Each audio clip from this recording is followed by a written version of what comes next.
This video will show you how to perform ABS bleeding using the Smart Diagnostic system. The procedure in your vehicle will be the same as in this video. Plug your device into the DLC. First, turn the ignition off, then back on. Next, select OK. Then, confirm your vehicle and VIN. Next, select Workshop Tools. Please turn the ignition off, then back on. ABS bleeding. DSC Dynamic Stability Control. Ventilation out procedure. Follow the on-screen prompts to complete the procedure.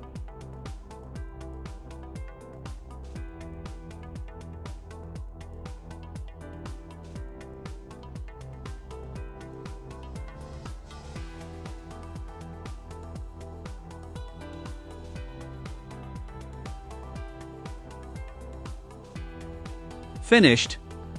That's how to perform ABS bleeding.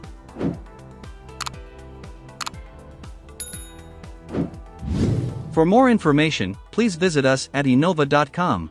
Find the problem, fix the problem.